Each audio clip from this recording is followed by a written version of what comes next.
School படிக்கிறதான பிள்ளைகள் முதல் பெரியவர்கள் யாவரும் தியானிக்கிறதும் ஒவ்வொரு நாளிலும் இதை குறித்து தியானித்து கொண்டிருக்கிறதான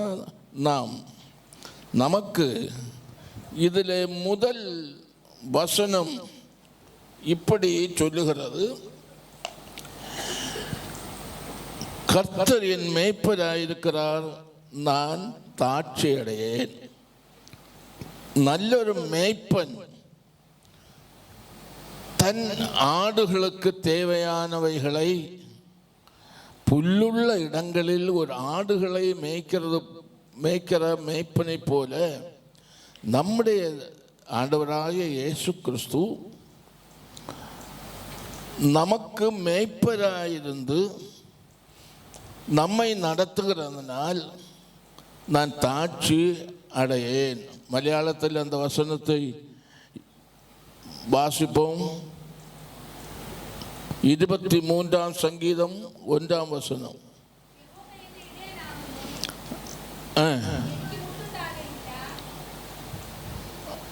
യഹോവ എൻ്റെ ഇടയനാകുന്നു, എനിക്ക് മുട്ടുണ്ടാകയില്ല.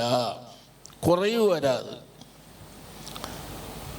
மேன்மையானதும் தேவையானதுமான காரியங்களை நமக்கு தந்து ஒவ்வொரு நாளிலும் அந்த நல்ல மேய்ப்பன் பச்சையான செழிப்பான நேர்த்தியான நல்ல புல் வழிகளில் ஒரு மேய்ப்பன் தன்னுடையதான ஆடுகளை மேய்த்து நடத்துகிறது போல நம்முடைய பரம தகப்பன் நல்ல மேய்ப்பன் நமக்கு தேவையானவர்களை தந்து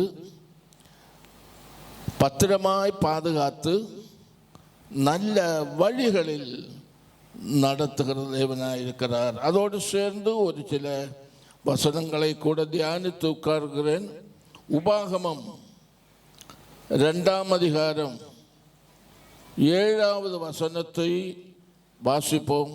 இந்த நல்ல மேய்ப்பன் நடத்தி கொண்டிருக்கிறதான வழிகளை ஒன்று இந்த ஆராதனையில் வந்திருக்கிற நாம் சிந்திப்போம். உபாகமம் ஆவர்த்தன புஸ்தகம் 2ஆம் அத்தியாயம் அதில் 17ஆம் வாக்கியம். உன் தேவனாகிய கர்த்தர் உன் கை கிரியைகளில் எல்லாம் உன்னை ஆசீர்வதித்து வருகிறார். இந்த பெரிய வனாந்தர வழியாய் நீ நடந்து வருகிறதை வனாந்தரம் வழியாய் நீ நடந்து வருகிறதை அறிவார். இந்த 40 வருஷமும் உன் தேவனாகிய கர்த்தர் உன்னோடே இருந்தார், உனக்கு ஒன்றும் குறைவுபடவில்லை என்று சொல் என்றார். கடைசியில் சொல்லி இருக்கிறது நாம் தியானிக்கணும். உனக்கு ஒன்றும் குறைவில்லை. சிங்கக்குட்டிகள் தாட்சி அடைந்து பட்டினியாயிருக்கும். கர்த்தரை தேடுகிறவர்களுக்கு ஒரு குறைவும் இல்லை. கடந்த நாட்களில் நம்முடைய நாட்களை திரும்பி பார்க்கிறதான நேரத்தில் ஒன்றினும் முட்டில்ல, ஒன்றும் குறைவாக இருக்கவில்லை. தேவையான எல்லாவற்றையும் தந்து நடத்தினார். கடைசியில் அந்த வசனத்தை இப்படி வாசிக்கிறோம்: உனக்கு ஒன்றும், அந்த ஆண்டவருக்கே மகிமை செலுத்துவோம். ஒன்றும் குறைவில்லாமல் நிறைவாய் ஒவ்வொரு நாளிலும் நம்மை நடத்துகிற தேவாதி தேவனை ஸ்துதிப்போம். அல்லேலூயா, அல்லேலூயா, அல்லேலூயா. 1 ராஜாக்களின் புஸ்தகம் 19வது அதிகாரம் அதனுடைய 6வது வசனத்தை கூட வாசிப்போம்.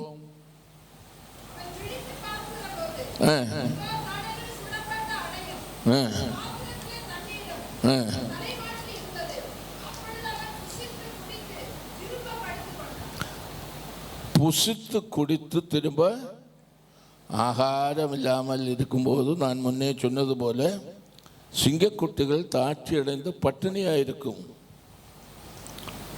எப்படியாகிலும் இதை கிட்டுவதற்கு தாய் சிங்கம் அதற்காக பிரயாசப்பட்டு ஒன்றும் குறைவில்லாமல் நடத்தும் போது அதற்கு அப்படி நடத்தலாம் என்றால் சர்வ உலகத்தையும் படைத்த சர்வ வல்லமையுள்ள தேவன் நம்மை ஒன்றுக்கும் குறைவில்லாமல் நடத்தி மட்டுமல்லாமல் இந்த வேத பகுதியில் ஒரு தேவ மனுஷன் சாப்பாடு இல்லை, சோர்ந்து போனால் ஒரு சூறை செடியின் நிழலில் படுத்து கொண்டிருந்தான். அவனை காண்கிறதற்கு வேறு ஒரு மனுஷனும் இல்லை. அவனுடைய பசியை ஆற்றுவதற்கு வேறு யாருக்கும் சிந்தை வரவில்லை. பசியோடு இவன் படுத்திருக்கிறான் என்பதை ஒரு மனுஷனுடைய இதயத்தில் தோன்றவில்லை. ஆனால் அவனுடைய நிலைமையை அறிந்த பரலோக தேவன் இவன் விழித்து பார்க்கிறதான நேரத்தில் இவனுக்கு தேவையான சாப்பாடு, ரெடிமேடு சாப்பாடு அங்கே வந்திருக்கிறது. பிரியமானவர்களே, நம்முடைய நிலைமைகளை ஒன்று கூட இந்த பகல் நேரத்தில் நாம் சிந்திப்போம். அவன் பசித்து ஒரு மனுஷனுக்கும் தெரியாமல் அந்த பசியை அடக்கி கொண்டு அந்த தணலிலே படுத்து கொண்டிருந்த நேரத்தில் பரலோகத்தின் தேவனுக்கு தெரியும் அந்த மனுஷன், அந்த ஏலியா பசியோடு இருக்கிறான். நம்முடைய தினந்தோறும் உள்ள தேவைகளில் என்னெல்லாம் தேவை என்று அவர் அறிந்திருக்கிறபடியினால் அவர் வசனத்தில் சொல்லியிருக்கிறது போல அவர் உங்களுக்கு பரிகாரியாயிருந்து அவர் உங்களை விசாரிக்கிறபடியினால் உங்கள் கவலையெல்லாம், யாரும் தூங்காதுங்க, தூக்கத்தை மாற்றுவோம். நல்ல சங்கீத பகுதி, நல்ல வசனங்கள். ஏலியாவுடைய பசியை மற்ற ஆறு கண்டதாரு? சிறிதும் பெரிதுமான தேவைகளை அறிந்து ஏற்ற நேரத்தில் தேவைகளை பூர்த்தி செய்கிற நல்ல ஆண்டவர் நமக்காக இன்றைக்கு ஜீவிக்கிறார். அல்லேலூயா, அல்லேலூயா. ஆகவே நாம் கவலைப்பட வேண்டியதான தேவை ஒன்றும் இல்லை. ஆண்டவர் நம்மோடு இருந்து வழி நடத்துகிறார். அவன் பார்க்கிற, அவனுக்கு தெரியாது. அந்த சூரச்செடியின் நிழலில் படுத்துக் கொள்கிறதான இந்த தேவ மனுஷனுக்கு என்ன தேவை என்பதை ஜனங்களுக்கு தெரியாமல் இருந்தாலும் அவனை குறித்து விசாரிக்கிற சர்வ வல்லமையுள்ள தேவன் அவனுக்கு தேவையானதை அந்த இடத்தில் கொடுத்து அவனுடைய பசியை மாற்றி அவனுடைய தேவைகளை நிறைவேற்றி அவனை கொடுத்துள்ளதான அவனுடைய அந்த நேரத்தில் இருக்கிற தேவைகளை அறிந்து இந்த ஏலியாவுடைய ஆகார தேவையை கூட அறிகிறதான ஆண்டவர் உங்களுடைய தேவைகள் எல்லாவற்றையும் ஆண்டவர் நிறைவேற்றி தருவார். அல்லேலூயா. இந்த கால நேரத்தில் தெய்வ சமூகத்தில் வந்திருக்கிறதான உங்களுக்கு ஆண்டவருடையதான வசனத்தின்படி நான் உங்களுக்கு சொல்லுகிறதான காரியம், ஆண்டவர் நம்முடைய குறைகளை எல்லாம் நிறைவாக்குவார். ஆகவே கவலைப்படாதீர்கள். கர்த்தரை சேவிக்கிறதில் உறுதியாயிருங்கள். கர்த்தரை மகிமைப்படுத்துகிறதில், ஆராதிக்கிறதில் உறுதியாயிருங்கள். அவர் நமக்காக யாவையும் செய்து முடிப்பார். 2 ராஜாக்களின் புஸ்தகம் 4ஆம் அதிகாரம் முதல் வசனத்தை வாசிப்போம். தீர்க்கதரிசிகளுடைய புத்திரரில் ஒருவனுக்கு மனைவியாயிருந்த ஒரு ஸ்திரீ எலிசாவை பார்த்து, உமது அடியானாகிய என் புருஷன் இறந்து போனான், உமது அடியான் கர்த்தருக்கு பயந்து நடந்தான் என்பதை அறிவீர். கடன் கொடுத்தவன் இப்பொழுது என் 2 குமாரரையும் தனக்கு அடிமைகளாக்கி கொள்ள வந்தான் என்றான். எலிசா அவளை நோக்கி, நான் உனக்கு என்ன செய்ய வேண்டும்? வீட்டில் உன்னிடத்தில் என்ன இருக்கிறது சொல் என்றான். அதற்கு அவன், ஒரு குடம் எண்ணெய் அல்லாமல் உமது அடியாளுடைய வீட்டில் வேறொன்றும் இல்லை என்றான். அப்பொழுது அவன், நீ போய் உன்னுடைய அயல் வீட்டுக்காரர் எல்லாரிடத்திலும் அநேக வெறும் பாத்திரங்களை கேட்டு வாங்கி. இங்க ஒரு ஸ்திரீ புருஷன் இருக்கிற நேரத்தில் லோன் எடுத்தான். அவன் லோன் எடுத்தான், கடன் வாங்கினான். இப்போ கடன் கொடுத்தவர்கள் அந்த கடனை தீர்ப்பதற்கு இவளுக்கு ஒரு நிர்வாகம் இல்லாதபடியினால் அவனுக்கு சொத்தாக இருந்த பிள்ளைகளை அடிமையாக்கி கொள்வதற்கு வந்திருக்கிறார்கள். பாருங்க, லோன் அல்லது கடன், லோன் எடுக்கிறது எல்லாம் திருப்பி அடைக்க வேண்டியது கடன் தான். அதை திருப்பி அடைப்பதற்கு நிர்வாகம் இல்லை.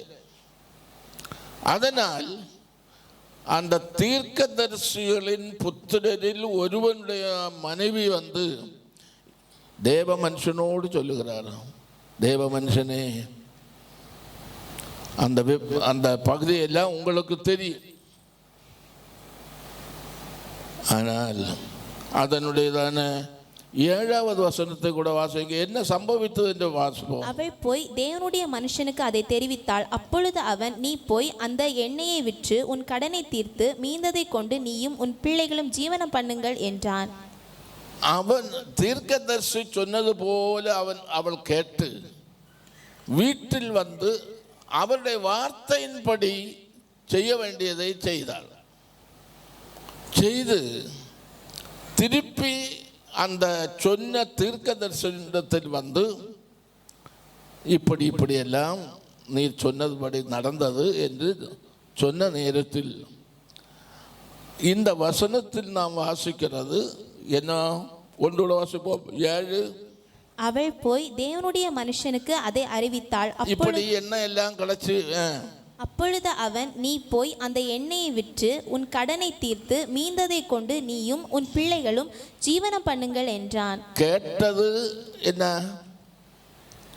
கடன் கொடுத்தவர்கள் வந்து ஜப்தி செய்வதற்கு வந்திருக்கிறார்கள். கேட்டது கடன் தீர்ப்பதற்கு. ஆனால் கிடைத்தது என்னெல்லாம் பாருங்க.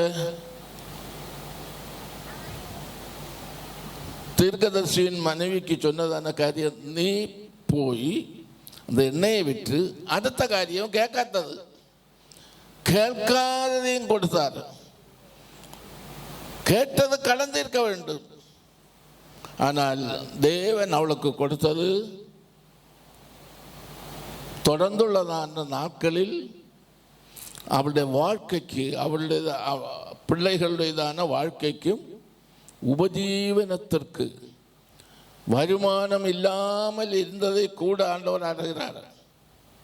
அப்படியானால் கர்த்தரை சேவிக்கிறதான கர்த்தருடைய பிள்ளைகளாகிய நமக்கு, அவரை நம்பி இருக்கிறதான நமக்கு, நாம் கேட்கிறது ஒன்றாயிருக்கும், அதிகமான காரியங்களை ஆண்டவர் செய்வார். அல்லேலூயா, அல்லேலூயா. ஒரு வசனத்தை கூட புதிய ஏற்பாடு விசுவாசிகளுக்கு அப்போஸ்தலனாகிய பவுல் சொன்னதை வாசிப்போம். பிலிப்பியருக்கு எழுதின நிருபம் 4ஆம் அதிகாரம் 19வது வசனம். கர்த்தர் நமக்கு வாக்குத்தத்தம் செய்திருக்கிறது. என் தேவன் தம்முடைய ஐஸ்வரியத்தின்படி உங்கள் குறைவுகள் எல்லாம் கிறிஸ்து இயேசுவுக்குள் மகிமையிலே நிறைவாக்குவார். என் தேவன், உங்கள் தேவன், நான் ஆராதிக்கிற என்னுடைய தேவன், என் தேவன் தம்முடைய ஐஸ்வரியத்தின்படி குறைவில்லாமல் எல்லாம் நிறைவாயிருக்கிறவர், ஏதும் செய்து நமக்கு உதவி செய்வதற்கு தகுதி உள்ளவர். அவர் எப்படிப்பட்டவராம்? தம்முடைய ஐஸ்வரியத்தின்படி உங்கள் குறைவெல்லாம் கிறிஸ்து இயேசுவுக்குள் மகிமையிலே நிறைவாக்குவார். அல்லேலூயா, அல்லேலூயா.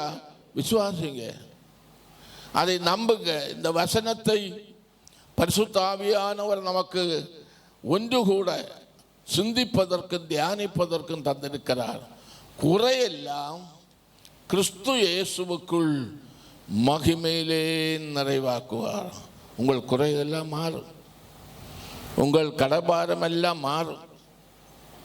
அந்த தேவ மனுஷனோடு அவள் வந்து சொன்னது என்ன? கடன் வந்திருக்கிறது, கடன் தீர்க்க வேண்டும்.